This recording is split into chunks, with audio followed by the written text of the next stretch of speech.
Okay, so we talked about these 7 gifts of the Holy Spirit from Romans chapter 12, and I want to share how these work practically. I got this from my wife and I's Connect group leader. We're in a married couples group here at church, and our Connect group leaders use this example live in an action, but it's a story, and it summarizes what these 7 gifts look like in a practical example. So imagine, if you will, there's 7 people around a dinner table, and they're eating, they're having a great time, they're at a restaurant.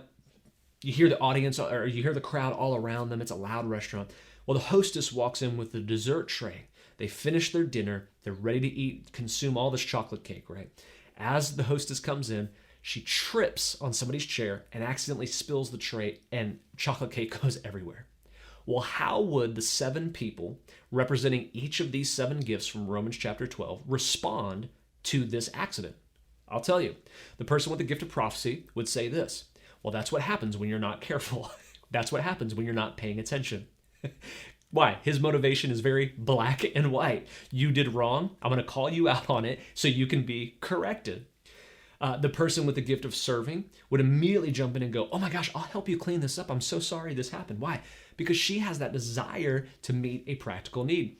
The person with the gift of teaching might say, the reason that tray fell is because you put too many things on one side, and you need to balance the weight correctly and more carefully next time. Why? Because they want to clarify truth for you. They want to rightly divide how you can operate in a better way. The person with the gift of exhortation or encouragement would say, hey, next time we'll just serve dessert with the meal. You're doing a great job. Why? Because they want to offer a practical solution that gives you courage to not feel so low in the moment, to say, hey, you're going to do it better next time. The person with the gift of giving would say, hey, don't worry about it. I'm going to buy everybody all new dessert. In fact, I'm going to buy everybody in this restaurant dessert. Why? Because they just have that gift of giving. The person with the gift of mercy would immediately jump in, hug that person tightly, and rock them back and forth and say, it is okay. Don't feel badly about this. It could happen to anyone. Why?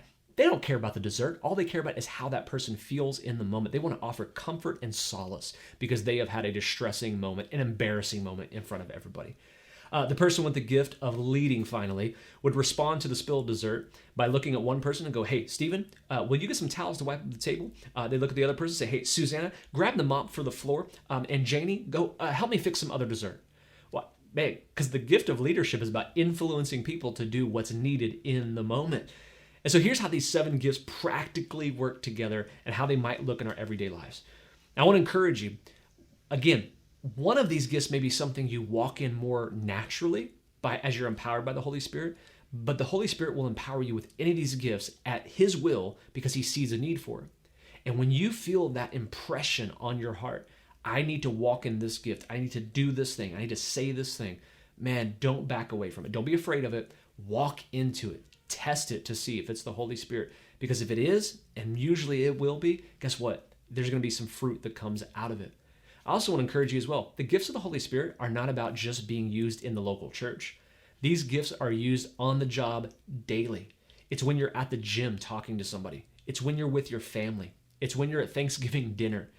It's every day of your life. You have the Holy Spirit. He never leaves, which means these gifts are always active and present in the life of a believer.